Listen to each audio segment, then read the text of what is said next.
चलिए दोस्तों, तो आज हम चालू कर रहे हैं आप लोगों को आज एक मोस्ट इम्पॉर्टेंट पेपर को कराएंगे। तो आप लोग इसे पूरा देखिएगा लास्ट तक, अंत तक वीडियो को। चलिए हम चालू करते हैं। तो इससे हमने पहले वीडियो में कंप्लीट करा चुका है, तो हम आपको केवल ऐसे ये डायरेक्ट टिक मरवा दे रहे हैं, दिखा दे रहे हैं। अवतल दर्पण के सम्मुख ध्रुव और फोकस के बीच स्थित वस्तु का प्रतिबिंब बनता है, सीधा, वास्तविक और बड़ा बनता है। दूरदृष्टि दोष के निवारण में कौन सा लेंस का उपयोग किया जाता है? उत्तल लेंस का प्रयोग किया जाता है। इसको मैंने पहले करा रखा है, तो आप लोग इसे ज़रूर देख लें। चलिए, एक लेंस से 0.2 मीटर दूरी रखी वस्तु के आभासी प्रतिबिंब का आवर्धन 0.5 है, तो यह लेंस होगा 0.2 में, तो उत्तल लेंस होगा। जब श्वेत प्रकाश कांच के प्रिज्म से गुजरता है तो प्रिज्म के आधार से और अधिकतम झुकाव प्रकाश की किरण का रंग होता है बैंगनी। चलिए, क्वेश्चन नंबर 5 है। R1 व R2 प्रतिरोध के दो समांतर क्रम में जुड़े जाते हैं, तो इनका तुल्य प्रतिरोध क्या होगा? R1 plus R2 upon R1 into R2 होता है। बिजली के बल्ब का फिलामेंट या तंतु बना होता है, टंगस्टन का बना होता है। और विद्युत सेल में रूपांतरण होता है, रासायनिक ऊर्जा का विद्युत ऊर्जा में होता है। ये मोस्ट इंपॉर्टेंट प्रश्न है। चलिए आगे आ जाते हैं हम भाग 2 में, उपभाग 2 सॉरी। रासायनिक अभिक्रिया 2FeCl3 plus 2H2O plus Y is equal to 2FeCl2 plus H2, sorry आपको दिख नहीं रहा होगा, H2SO4 है ये। H2SO4 प्लस 2HCl में Y का मान क्या होगा? तो यहाँ पर क्या बचेगा? इसको आप बराबर करेंगे तो यहाँ पर SO2 आएगा। आप वीडियो को मेरे देख लें, मैंने उसमें सब बता रखा है। निम्नलिखित में से कौन सा अम्लीय लवण है? NaCl अम्लीय लवण है। मैट में मुख्यतः क्या होता है? तो मैट में क्या पाया जाता है, ये आप लोग बताइए। फेरस सल्फर पाया जाता है, क्या पाया जाता है? आप कमेंट करिएगा। निम्नलिखित रासायनिक समीकरण को पूरा कीजिए। इसमें से CH3COOH होगा, इसको मैंने पहले कवर किया था। उभयधर्मी ऑक्साइड हैं, MO उभयधर्मी ऑक्साइड है। प्रोपेन का रासायनिक सूत्र होता है C3H8 होता है।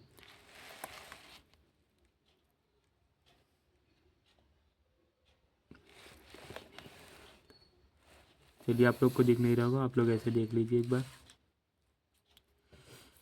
आपने सारा देख लिया? आप ऐसे देख लीजिए, स्क्रीनशॉट ले लीजिएगा आप, क्योंकि मैंने टिक कर रखा है, आप लोग पढ़ लीजिए एक बार में।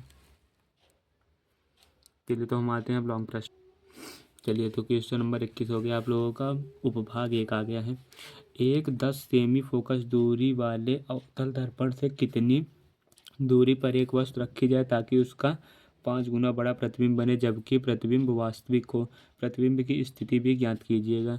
ये दिया है। एक उत्तल लेंस की फोकस दूरी 50 सेमी है, तो उस वस्तु के प्रतिबिंब की स्थिति बताइए जो लेंस से 25 सेमी की दूरी पर अक्ष के लंबवत है, तथा प्रतिबिंब का आवर्धन भी ज्ञात कीजिएगा।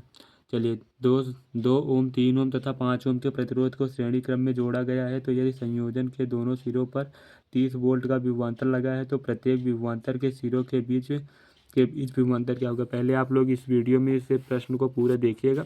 अगली वीडियो में हम इन सब सारे प्रश्न का हल कराएंगे, अगर आप लोग कमेंट करेंगे तो। घरेलू वैद्युत विवरण परिपथ में प्रयुक्त निम्नलिखित तरंगों की कार्यकारिणी एवं वर्णन के रंग है। आप लोग मात्र 30 दिनों में भी आप लोग 90% ला सकते हैं, तो अगर आप ये इन प्रश्नों को पढ़ लेंगे तो। जैसे कि मैं पहले इन प्रश्नों को करा रहा हूँ, फिर अगली वीडियो में इन प्रश्नों के हल भी देंगे, तो आप लोग सब्सक्राइब करके रखेंगे, क्योंकि जब मैं हल बताऊँगा तो आप लोग के पास सबसे पहले वीडियो पहुँच जाए। चलिए, उपभाग 2 में हम लोग आ गए हैं। सॉरी, अभी हमने 24 करा। एक ये करिएगा, ये तो आप ये करिएगा। फ्लेमिंग के बाएं हाथ का नियम तथा दाएं हाथ के अंगूठे का नियम को स्पष्ट कीजिए, या किन राशियों की दिशा को दर्शाता है? मैं इन्हें इन सारे जितने भी हैं इनको ट्रिक के साथ आपको बता दूंगा, आपको सारा चीज़ याद हो जाएगा। निम्नलिखित अपक्रियाओं के लिए संतुलित रासायनिक समीकरण दीजिए। लेड नाइट्रेट को गर्म करना, एथेनोइक अम्ल की सोडियम कार्बोनेट से अभिक्रिया, जिंक की सिल्वर नाइट्रेट से अभिक्रिया, सोडियम सल्फेट विलयन की बोरिक क्लोराइड विलयन से अभिक्रिया। चलिए, क्वेश्चन नंबर अब हम लोग आ गए 26 पे। निम्नलिखित पर संचित टिप्पणियों की सजाती श्रेणी किसे कहते हैं? कार्बन की सर्वोत्मुखी प्रकृति बताइए कार्बन की। ये सारे के सारे प्रश्न बहुत ही आसान हैं, आप लोग इन्हें देख लीजिए, अगर आप कर पाते नहीं तो आप कमेंट कीजिएगा, मैं सारे प्रश्न बता दूंगा। निम्नलिखित यौगिकों के IUPAC नाम बताएं। CH3 COOH, CH3 CH2 Cl और CH ट्रिपल बॉन्ड CH। इसका हो जाएगा मेथ एथीन हो जाएगा इसका। चलिए आगे बढ़ते हैं हम लोग। साबुन क्या है? साबुन बनाने की रासायनिक अभिक्रिया लिखिए तथा साबुन की 2 विशेषताएं भी लिखिए। तो आप लोग लिख ही लेंगे। अथवा आप लोग के बताना है ऊष्माक्षेपीय एवं ऊष्माशोषी अभिक्रिया को स्पष्ट कीजिए। मैं सारे के सारे प्रश्न ऊष्माक्षेपीय और ऊष्माशोषी अभिक्रिया मैं करा चुका हूँ इसके पहले वीडियो में, तो आप लोग देख लीजिए। पीएच मान क्या है इसका? हाइड्रोजन आयन सांद्रण से क्या संबंध है, ये भी मैंने करा रखा है पीएच वाला भी, इसे भी आप देख लीजिए। खनिज तथा अयस्क में क्या अंतर है? खनिज और अयस्क में भी अंतर मैंने करा रखा है, आप इसी चैनल पर देख ले सकते हैं। भोजन के उपभाग 3 में भोजन के पाचन में लार की भूमिका बताइए। और नंबर 2, ये 2-2 नंबर के सारे प्रश्न हैं। आप लोग को 2 नंबर मिल जाएंगे, केवल आपको 3 लाइन लिखना होता है बस। ओजोन परत हमारे लिए क्यों महत्वपूर्ण है? ये तो आप लोग को पता हो, क्योंकि अगर ओजोन परत नहीं रहोगे तो हमारी स्किन कैंसर हो सकता है। स्वपरागण तथा परपरागण में विभेद कीजिए। परिवार नियोजन की किन्हीं 2 अस्थायी विधियों पर संक्षिप्त टिप्पणी लिखिए। किन्हीं 2 पादप हार्मोन के नाम एवं कार्य लिखिए। पौधों में वातरंध्रों की उपयोगिता का उल्लेख कीजिए।